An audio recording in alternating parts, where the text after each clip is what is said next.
Inflation. Inflation. Inflation. Inflation is an economic boogeyman, kept in check throughout the rich world since the 1980s. The rising cost of living is now back at the top of the economic agenda. When demand is greater than supply, either you get shortages or you get price increases. And actually what we had was a mixture of both. But as the pandemic subsided, at least in the West, the Russian invasion of Ukraine put more pressure on the global economy. At the moment when the demand-driven inflation was starting to fade, we have then had the horrendous consequences of the war in Ukraine. And of course, there's all sorts of humanitarian consequences which are very tragic. There is also an economic consequence. Far from being the obvious outcome of the simplest economic laws, inflation is a highly complex beast. It's not just an economic phenomenon, but a psychological one, a societal one. And when it comes to the dreaded hyperinflation, it's a historical one too. We are genetically programmed to remember negative consequences, like rising in prices. So what is inflation? Is it here to stay? And how do we stop the cost of food and fuel and other vital goods spiraling out of control? Paul Donovan, the chief economist of Swiss bank UBS, joins us to break it all down.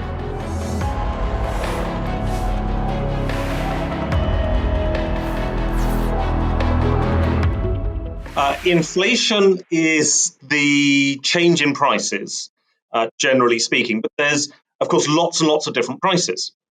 So the inflation rate that we most often tend to hear about is consumer price inflation, which is sort of this mythical average consumer's basket of goods that they buy. What is the change in the price of that basket of goods? But there's other forms of inflation as well. When we are looking at equity markets, one of the most important forms of inflation is producer price inflation, which is the price companies charge other companies, not consumers, but other companies. And that's because most companies don't actually sell to consumers. Most companies sell to other companies. And then you've got things like wage inflation, which is how much a wage is going up, obviously enough. So there's lots and lots of different forms of inflation. We tend to focus on consumer prices, but in actual fact, you need to be quite careful in deciding what is the most appropriate inflation rate to use when you're analyzing investment decisions or the economy, because it may not be the consumer price inflation, it may be something else entirely. Well, the way that inflation is normally measured is that you take a basket of goods. So let's use consumer price inflation as our example. So what you do is you say, okay, well, how much do US households spend on food? How much do they spend on energy? How much do they spend on medical care and education and so on and so forth? And then from that, you derive the weights for how important each price is. So if households spend, let us say, 10% of their household budget on food on average, then food prices should be 10% of your inflation basket. And so when you calculate inflation, you'll take the food price change, the food price increase, because that's what we're measuring, and you multiply it by 10%, and you add it into the inflation number. Now, there's some issues with this. And the first issue, which is really important, is inflation is a plutocratic statistic. It's calculated on the basis of $1 one vote, not one person one vote. Because you're measuring the weights by how much money is spent, if you spend more money, you have more votes as to what goes into the inflation basket.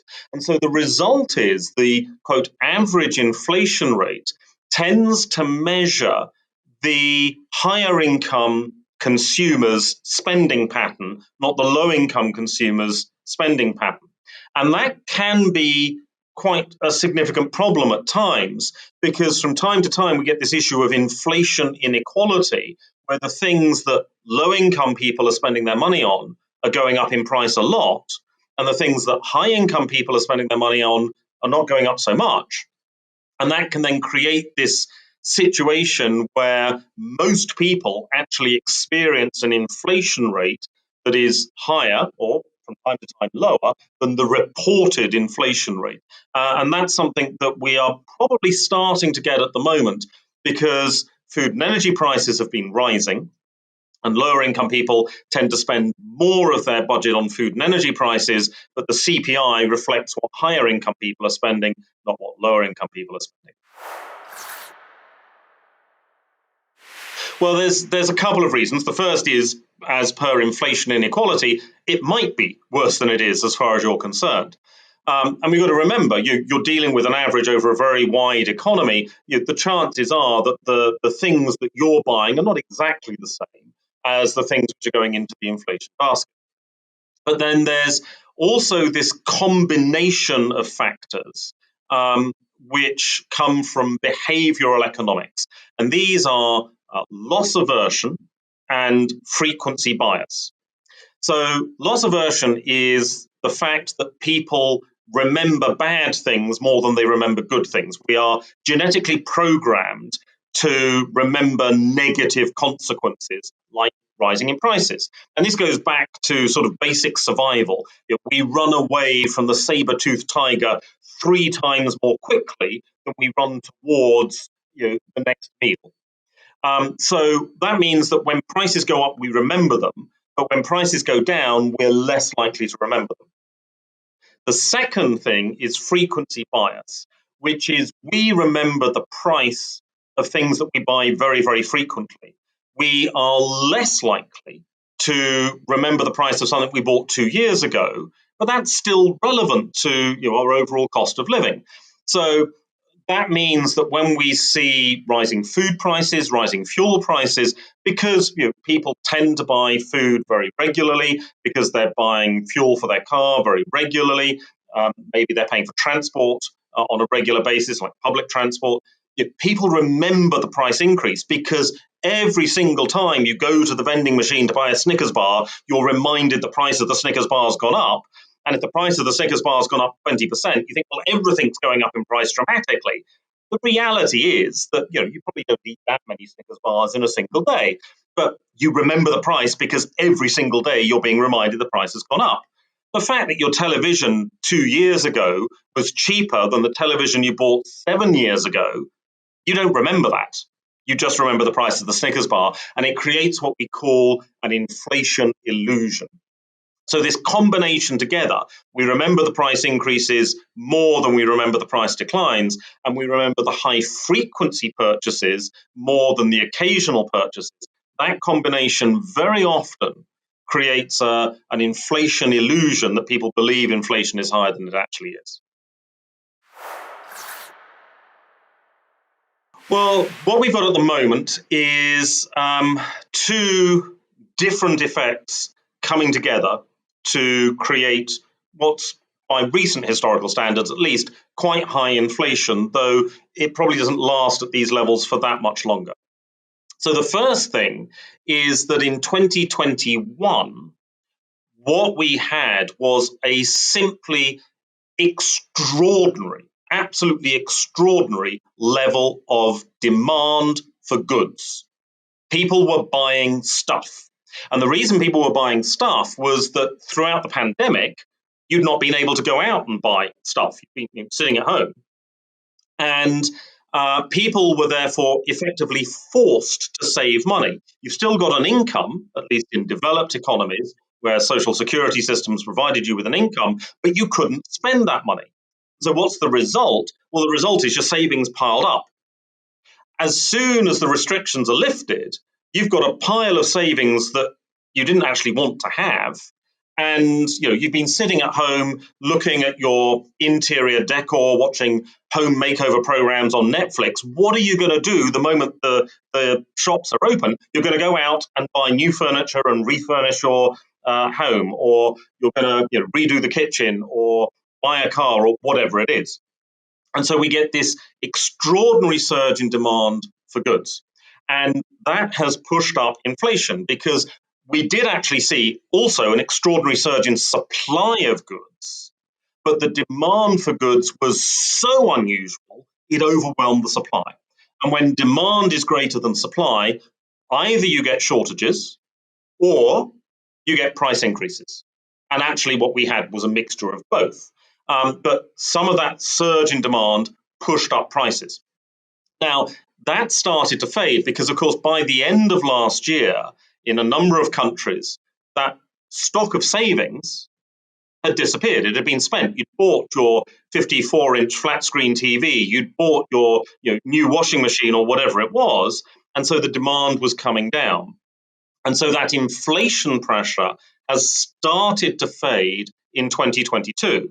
So we've still got some of that inflation pressure there, but it's on its way out. So if you look, for example, at television prices in the US or elsewhere, television prices were rising last year. They're now falling. You've now actually got negative inflation. Used car prices were going up extraordinary amounts in 2021, and in the last few months, they've started to turn negative again. So we've started to see a correction, but there's still enough of this lingering effect that it's adding to the inflation. But what's come on top of that is that at the moment when the demand-driven inflation was starting to fade, we have then had the horrendous consequences of the war in Ukraine. And of course, there's all sorts of humanitarian consequences which are very tragic. There is also an economic consequence. And that is that although Russia is not actually that significant as an economy in terms of its size, it's significant in commodities. And so what this has done is lead to higher commodity prices, partly because there have been constraints on supply, either because the planting season for crops in Ukraine has been limited, or because companies are less willing to purchase Russian oil, for example, but also because there's a risk. It's not just that you're seeing prices go up because supply today is constrained. Prices are also going up over concerns that the war will disrupt future supply. And so what that has done is push up commodity prices, and that does feed through to inflation. Now, this is where things get a little bit complicated, because if I say, well, the price of oil is going up, people immediately say, well, if crude oil is going up, petrol's going to go up by the same amount.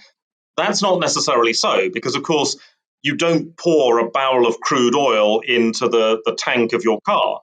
There would be dire consequences if you did. The prices that we pay for food, for petrol, for airfares and so on, which are reliant on air fuel, these are commodities plus an awful lot of labor.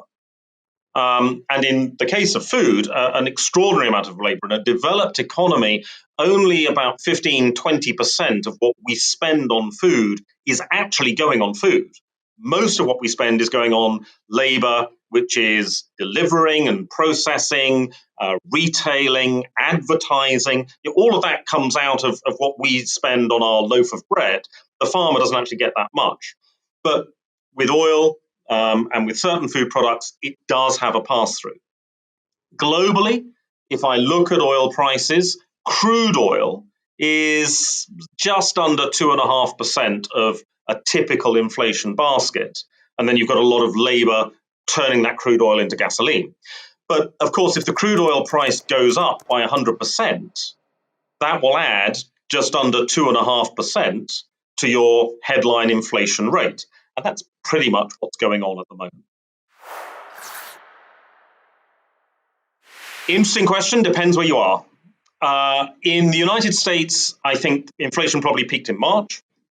The UK, it'll be a little bit later. Europe, it'll be a little bit later still. The direction of inflation in the second half of this year, I think, is going to be downwards. And that's really for three separate reasons.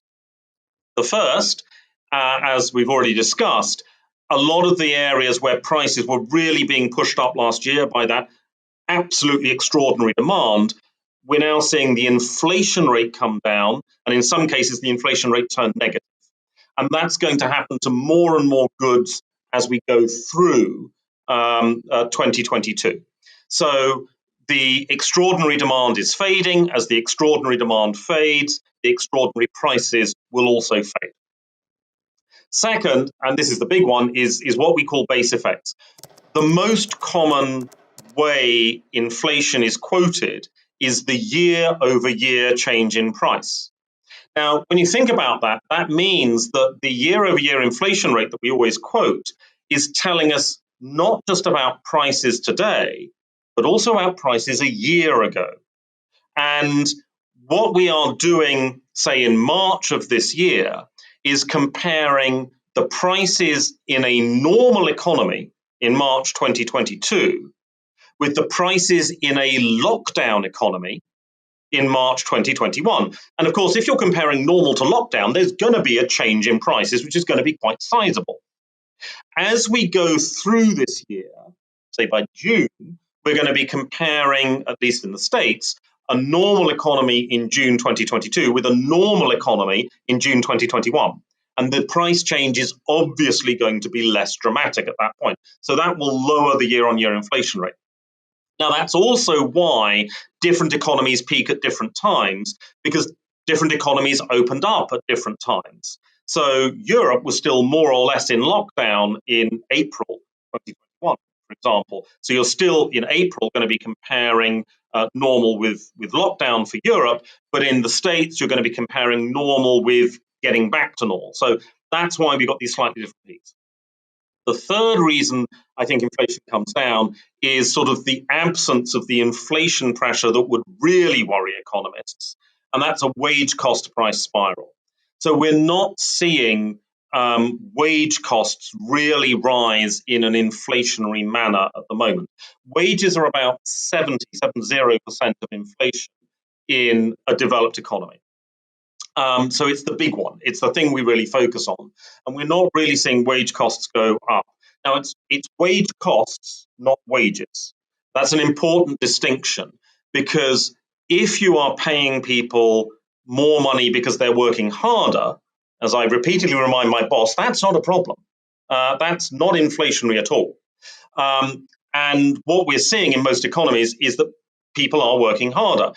Generally, in developed economies, economic output, GDP, is above pre-pandemic levels, but employment is below pre-pandemic levels.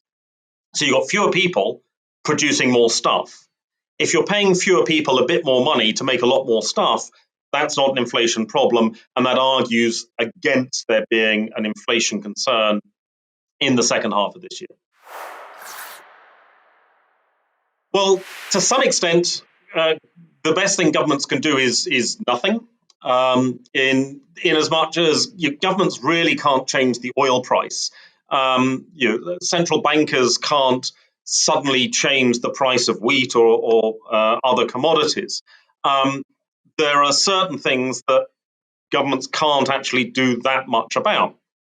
Part of the pricing inflation story is coming down on its own. It's naturally coming down. And then there's other things like fuel and food prices, the consequences of war, which really governments can't influence that much. We have seen in the United States and elsewhere parts of what's called the Strategic Petroleum Reserve being pushed into the market. That's where governments have stockpiles of oil which they release for sale, and that has a small impact on prices, and that's fine. But there's not that much that government can do. It's a different question about whether government should try and mitigate the consequences of the higher inflation. And there are things that they can do. They could either look at benefits that are being paid to try and help people afford the higher prices, or where something is taxed, and of course oil is very often taxed, they might feel, okay, well, we could temporarily lower the tax on oil, we could reduce sales taxes on other products to try and make it a little bit more affordable for people. So there are things that governments can do to mitigate the effects of higher prices in the short term, but governments can't change oil supply and demand themselves, at least not in the short term. If we're talking over the next 10 years, then yes, of course, governments can encourage investment in renewable energy and so on and so forth. But in the short term, there is a limit to what governments can do to offset price increases. What they can try and do is mitigate the damage to standards of living that come about from the price increases. Hyperinflation is, there's no precise definition. It's It's one of these made-up terms in economics, but it's very, very high inflation. And you'd normally associate hyperinflation with inflation rates of over 30% a year.